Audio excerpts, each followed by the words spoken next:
Hello, my name is Funky Lord Wedge, and this is my first Path of Exile content video. I hope it doesn't cost me to become embroiled with any controversy. I promise I won't drop the ball lightning. I've been wanting to do a League Start guide for a while now, and so here it is. Today, we're going to be doing the best League Start guide that you will ever need, and have, ever. You won't need any other League Start guide, at least in the context of what we're talking about, which is chili. We're talking about chili, and specifically we're talking about foods to make for your League Start, and this one's about chili. So open up your Path of Building, get your gamer chair ready for the ride of its life, and prepare to follow me down the path of exile. For chili. Part 1. Know Thyself. As we all know, every good food blog begins with a story about the author somehow relating back to chili and childhood and friends. But this isn't a good food blog, so we're going to skip that part. And if by the end of this video you find yourself slightly entertained, consider giving me a follow over on Twitch. Let's get into the build. Part 2, Build Definition. The build we're going to be working with is chili con carne, which is a typical Texas meat stew. It's going to have chili peppers inside, meat, tomatoes, beans, and other ingredients. Like any good build in Path of Exile, you can modify this to your heart's content. So when it comes to the ingredients and build items, you can add them or subtract them. That's right, you can do whatever you want when it comes to this build, and we're not going to get into arguments when it comes to what a chili is. Look, I'm from Texas, and I put beans in my chili. There, I said it. Part 3, Required Build Items and Ingredients. Just like many builds out there, our build has some required items to get started. You're going to need a blender or a food processor because we're making our own chili seasoning. We'll be talking about the dried chilies that we'll use later. You're going to need some sort of a spoon, a Dutch oven, or a large pot, a knife, a cutting board, and a can opener. You're also going to want a slotted spoon, some sort of sieve or a colander, an additional pan, and an oven. As we get into the ingredients, there's two important things to note. The first is that this is where you can start modifying the build as you see fit. The second point kind of flows into that. You'll notice that I use a lot of spicy foods, and if you're a little bit like me, spicy food might not always sit well with your stomach. For me, it's because I'm old. For you, maybe you just have a tummy that doesn't like spicy food, or you don't like the taste. Whatever the reason, a couple areas where you can start to dumb that down a bit is under spicy sausage and not including the habanero.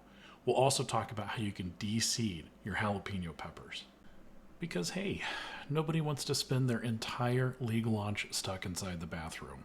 And believe me, that's happened before. Curse you, Thai food, you fickle bastard. Alright, let's get into the ingredients themselves. The ingredient list is long, so if you want to go ahead and skip ahead, the video's designed for that. Otherwise, feel free to stay and listen to me describe ingredients. It's exciting. Wow. You'll notice that I split the build up so that these are in certain areas that you would find them in the grocery store, just for simplicity's sake. Starting with the meat, I go with 1 pound of spicy sausage and 2 pounds chili meat. I then move into 3 ounces of dried ancho chilies and 3 ounces of dried chipotle chilies. This is one of those areas where you can mix and match. I've tried cascabel and many other types of dried chilies, and they're all awesome. Every chili comes out slightly different. It's really fun. Next, we want 12 ounces of a Mexican lager. This is your type, whatever you want to do. Do a local brew if you'd like, get a 6-pack, or just one for the chili itself. You need 32 ounces of chicken stock. For vegetables, you're going to need 1 yellow onion, a garlic bulb, 3 jalapeno peppers, and 1 habanero pepper. Then, getting to canned ingredients, you're going to do 1 can of fire-roasted tomatoes, 1 can of rotel, 1 can of red kidney beans, 1 can of pinto beans, and 1 can of black beans. A quick and important note regarding the beans. You can absolutely use dried beans if you know what you're doing, but be very careful if you don't. No joke, you can poison yourself, and this is not a toxic build, so be careful. In my opinion, it's just easier to rinse off beans in a can and use those. Be safe when cooking. We're not quite done with our ingredient list. We need to pick up a couple more things. You can use either masa or flour. My preference is with masa. I also like to add cumin to my chili powder, and as an optional, you can add cocoa powder, but believe me, it's not necessary. After that, you're going to want to figure out what toppers you want. My favorite personally is the grated white cheddar and adds an amazing taste to the chili. You can also do a Mexican cheese blend. Some people like adding sour cream. Avocado's fantastic. And one of my personal favorites is saltines. If you're from the Midwest, shout out to my Midwestern folks. Cinnamon rolls are an amazing side item with chili. No joke. For the Texans, you're going to want to go with cornbread. And finally, it's not listed here, but salt. You need to season your food. If you don't, you're going to make Azaro mad, and he's not going to give you the throne, and you don't deserve it. You don't deserve it. Part 4. Build, preparation, and play. Before we get into the ingredient preparation itself, let's talk about how we're going to cook the chili. There's 2 major ways that we can do this. The first is just keeping it on the stove. If you do this, that's fine. It's a wonderful way to cook chili. It's one of my preferred ways sometimes. If you do, though, you need to make sure that you're checking in on it and stirring. The other way is to use the oven. It's one of my favorite ways now. I turn the oven to about 300, and once we're done with the preparation of the chili itself, we're just going to slide the Dutch oven into the oven and forget about it, letting that chili sit there and cook for about 2 to 3 hours. We're going to start with ingredient preparation, and the first ingredient we're going to prepare are the dried peppers. With the dried peppers, you're going to first cut the tops off, removing the top and the stem.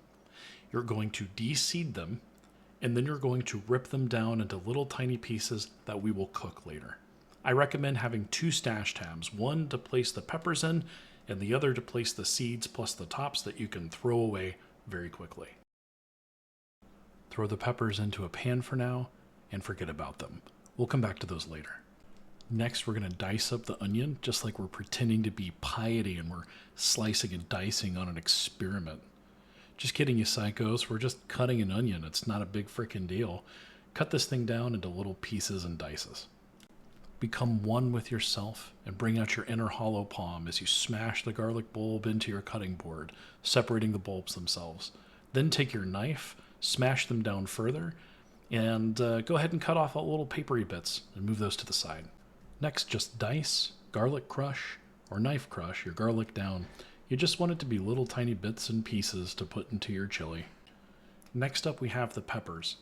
With peppers, I highly recommend when preparing them to wear gloves. Otherwise, you're going to touch yourself in a place later that you don't mean to touch, and it's going to hurt.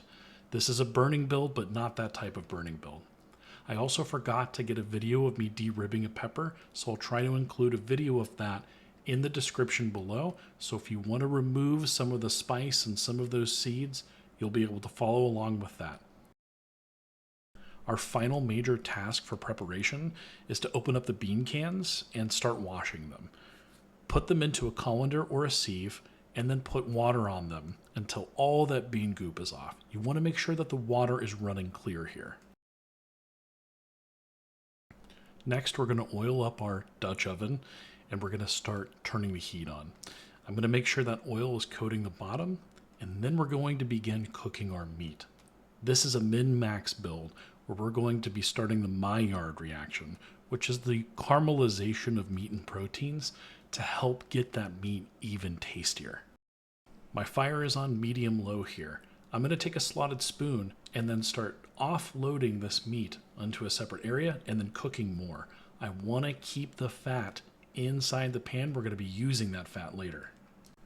Go ahead and cook up all of your meat in this fashion. If you want to remove a little bit of fat from the Dutch, go ahead and do so, but recommend keeping some of it. We're going to want to use that for the next step, which you've already seen here. We're adding our garlic, our peppers, and our onions. Let this concoction cook until those onions are translucent. The smell inside of your house is going to be incredible, by the way. When those onions become translucent, go ahead and crack open that Mexican lager and pour that sucker in. It's going to hiss and sizzle, and it's going to look and smell amazing. In a separate pan, put your dried peppers in, put the fire to about medium, and let them cook until they're smoking. If you don't know what I mean, I slowed this a little bit down. You can see the smoke coming off of these peppers. Now that they're done cooking, we're going to put these in the blender and hit frappe. Once they're done frappeing, we can put in all the other chili mixture ingredients, like the masa, the cumin, cocoa if we're using that, or anything else. Now that you've done that, we're basically done with the build. There's not much else that needs to happen here. Add your chicken stock to the Dutch. I've already done it here. And then add everything else. It doesn't matter the order in which you do so, just keep throwing stuff into the Dutch oven to get the build complete. We're going to put our beans in here, our tomatoes. We're going to make sure that we've got our spices in here.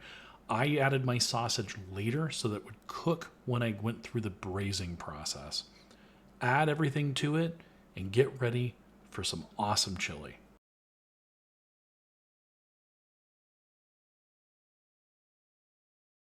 If you're cooking it on the stove, let it sit on the stove. Otherwise, put it in the oven, put the lid on the Dutch, and keep it just slightly off, just like this.